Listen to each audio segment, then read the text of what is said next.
Hey everybody, I'll give you a second to come in. I just took these glasses out of the package here. And I don't know what I think. I think they're too big for my head. I've taken to ordering packages of glasses because I am one of those people that leaves them here, leaves them there, leaves them everywhere. I tend to be worse with reading glasses than sunglasses, but none of them are my forte. So I have a baseball-sized head, so sometimes the ordering doesn't do me so good. So there's a lot going on. Have you guys noticed? Have you noticed? There's some things going on in the atmosphere. Some things going on in the solar system that are so incredibly unexpected. Hey, FG. First, interstellar visitor. I'm sure we're all hearing about AI Atlas, or IA Atlas. Atlas. Hey, Mina. And we've had a slew of comets that have shown up as well. So it's so fascinating that right at this time of upheaval and changes in the trajectory of civilization, we have these harbingers, messengers that show up. Comets come in from the Oort cloud, usually. They aren't something like local comets, the kind of slew of comets that we're seeing, regular comets. They're pretty regular in terms of their orbit, their relationship that they have with the other archetypes in the solar system. It may be a long period of time between visits, but comets that happen within the solar system bring more regular but updated messages. Yeah. Yeah, Dad, I'm live right now. What's up? Dad? Oh, thank you. I'm live right now. Yeah, absolutely. Thanks for bringing that. Family life never stops. It's usually fun around here. So sometimes we get a comet or a visitor that is unexpected. And when they come in, it tends to show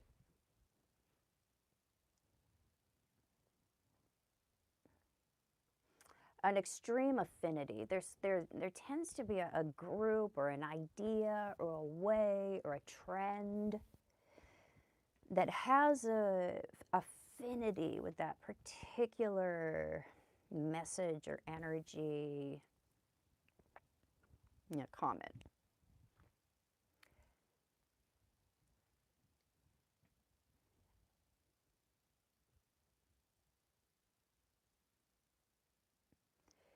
What's going on now is more unprecedented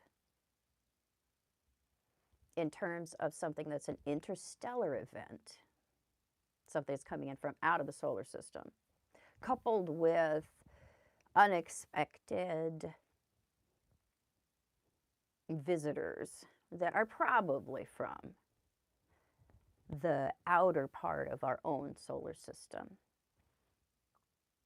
So it's like we have a visitor from really far away, and we have some visitors that are still from where we are kind of, but they're farther away.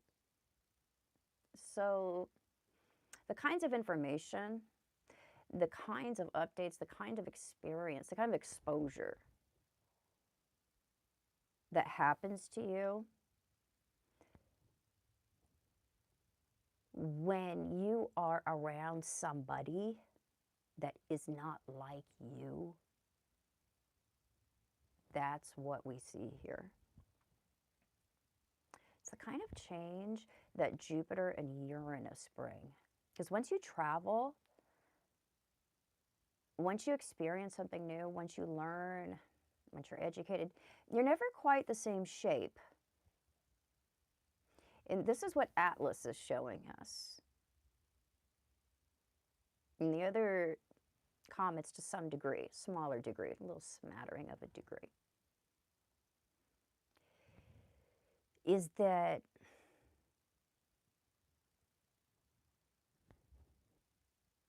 we're never going to be the same. We can't ever go back to the condition, the shape, the way of thinking, the way of being that we've always been. It's really the herald of the new age. And it's bigger than we thought it was. It's probably as big as Chiron. It has a massive personality, a massive energy, and it's made up of things that are unfamiliar to us. And once we are exposed to this type of energy and the type of information that we're going to find out about it, because it's going to blow up some of our paradigms and stretch some of our expectations and some of our traditional frameworks, what we've always thought was true. There's a lot of things that are poking holes through that right now. Just the James Webb Telescope in itself. That is having us question what we thought was the case, because now we have more information. Science is like that. Astrology is like that too. We know what we know, and we go with what we know until we know better. When we know better, we do better. When we know better, we accept. We learn. And then we have enough flexibility, adaptability to be able to act on what it is that we've come to see is the case. It does require some humility. And it requires the willingness to be wrong. So there's a lot of people, particularly in the scientific community, and in the more of a religious idea, in the old world ideas, the old world systems, that are going to have to decide, well, this has really been ever since really Saturn came into Pisces, this has come up. Now it's coming to a crescendo. They have to decide. Are we going to fight for what we want to be true because it's become a dogma? It's become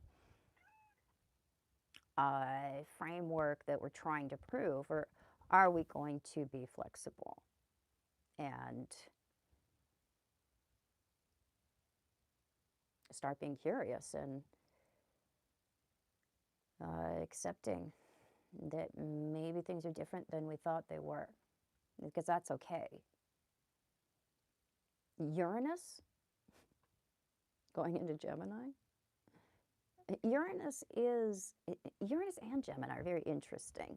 They're trying to each other. They have a really good affinity.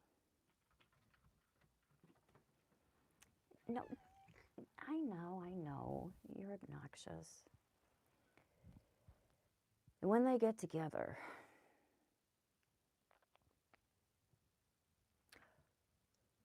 we see new, better, faster, more efficient ways of seeing and being.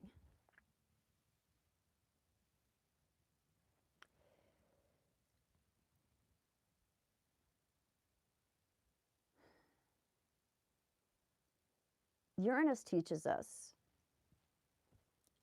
that breakthroughs are always going to happen. Always. Time is always going to march on. Progress will always occur. Uranus always wins. With Pluto going forward in Aquarius, which Uranus is the active agent of,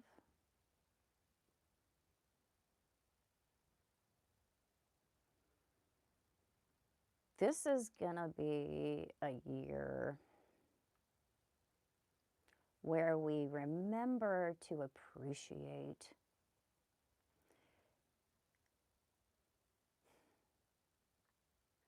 the genius of questioning our way out of what we thought was true. If you want to stay within it, because it has to be reinforced, it takes a tremendous amount of energy and it gets stupid, it gets dumb real quick. It becomes real lame. On the inside, it becomes quaint, but it's cosplay. When you look at that from the outside, that trying to reproduce, it's like Main Street at Disneyland, you know? It's real cute. It's real quaint, but it's not real. And it takes a lot to sustain it. So it is it's going to be a breakthrough 7 years that we're coming to. And this is a big part of that, setting us up for that to, you know, just experience a lot of the confusion of having our previous assumptions and calculations and understandings being obliterated or needing to be adjusted. So that doesn't mean that science doesn't have good things to say just because it seeks to disprove itself. It's the nature of it. It's the nature of Aquarius, and that's Uranus.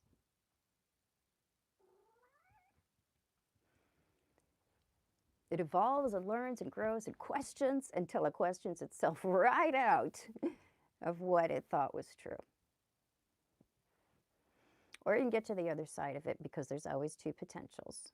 That's where you get to the side where you're so convinced that you're right. You're so convinced that you're right in your Uranian ways because you have the best ideas. Yet you become an unwitting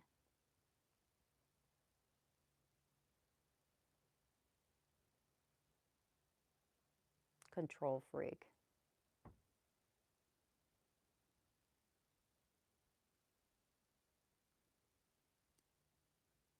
The developed, evolved side of Uranus is more comfortable with being out of control or in a place of objectivity or hands off.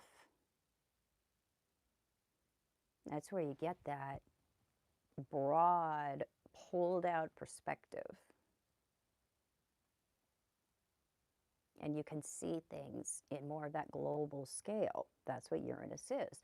Things that are of a global scale. So what's going on right now with this unexpected business from outside of our neighborhood is a very Uranian event. With Uranus at those very baby degrees in Gemini and Pluto, in 13, 14, 15 days? Was he the 13th of October? He goes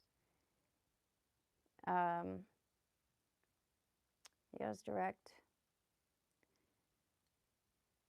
That's like the conductor. Pluto's the conductor of Uranus right now. It's like the conductor pointing at an instrument.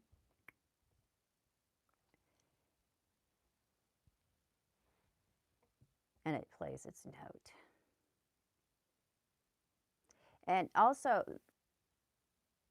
Atlas is very much like a bow on a violin, because all the planets have a consciousness. They all sing a note.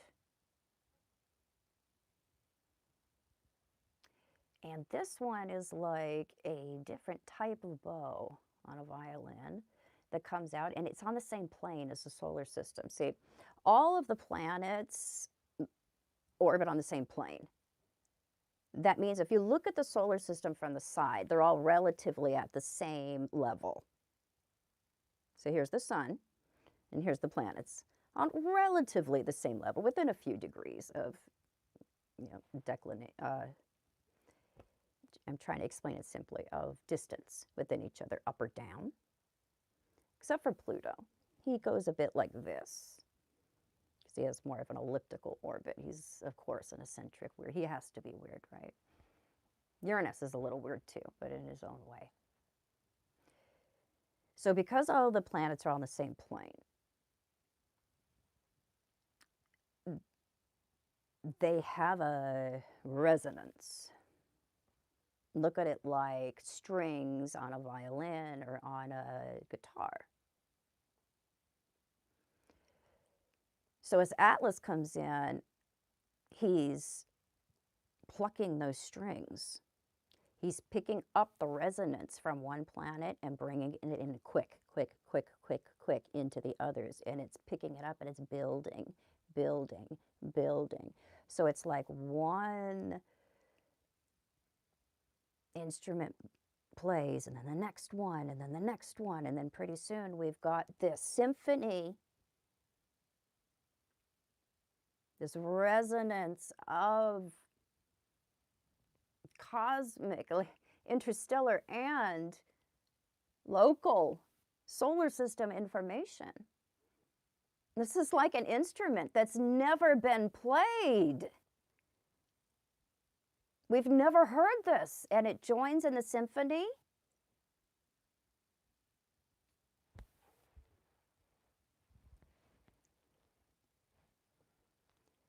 So as it comes around and gets closer to the Earth, this is where we start to absorb, feel.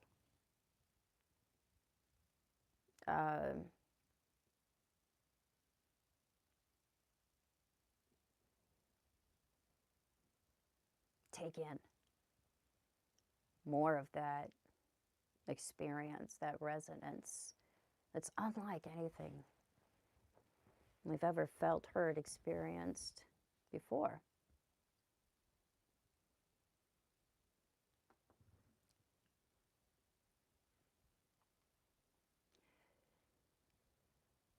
So we'll have to wait and see, because that's kind of the nature of it, is that it's bringing in some mysteries.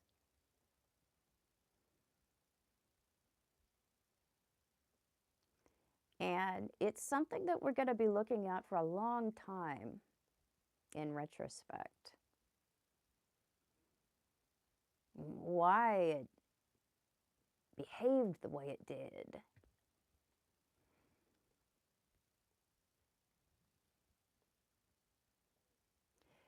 But what it's going to be asking us to look at, the kind of information, the kind of questions it'll bring,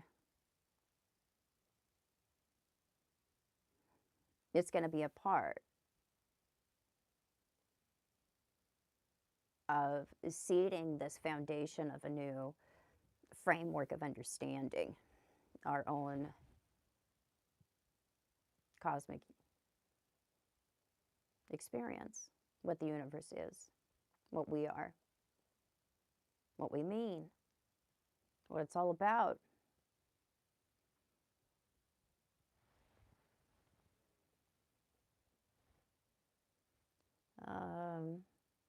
So we've got a few of you that were able to join in today. Hey, Agnes.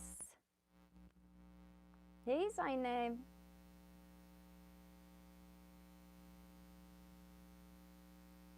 Yeah, last month, yeah, that Zainab, that was an interesting month for me in terms of insights. But I'm much more in my regular way of being this month, although extremely exhausted because I am obsessed with finishing my book. I did get done with my natal chart. Oh, it's escaping me. Textbook. My natal chart course textbook. And I will be beginning the natal chart course, the baby beginner natal chart course in January. So if that's something that you're interested in, let me know. Contact me at my website. I'm going to be changing the way I'm doing transits course on Wednesdays. So I have a couple people from my private group here on YouTube that are joining us over there. If you guys are in the transits course, then you're welcome to join us live on Wednesdays. But I am not fully finished with, but close to being done with the transits course workbook as well. So that didn't used to come with a workbook, but now it does. So if that's something interests you, let me know. And the ladies here on YouTube that are joining us over there, if you're going to join us tomorrow, then we can fill you in and let you in on everything that's going on. Things are going to get more interesting around here.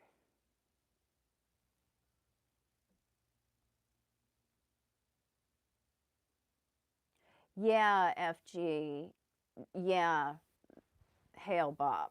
Mm-hmm. I remember that one too. That was, yeah, quite the event. And itself did herald some significant changes in terms of the trajectory of society. And that is one too, if you think back on it, that one did resonate with a particular group of people. If you do remember, that it did bring out an extreme side of them. You see that quite a lot with the larger unexpected, sometimes it can be expected, but usually something comes out of the blue. Visitors that will come in. It does resonate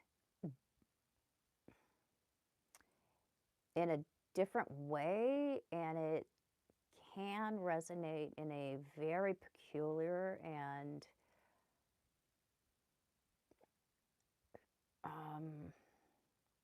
personal way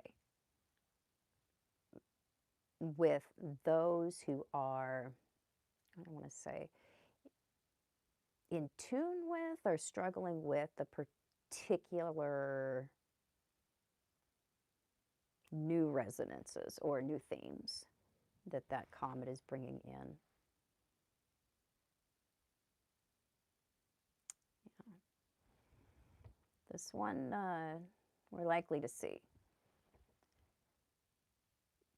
Not, I don't want to say exactly the same kind of thing, but extremes in interpretation of what it is.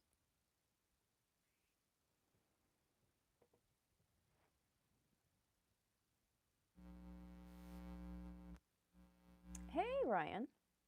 Hey, Galactic Woman.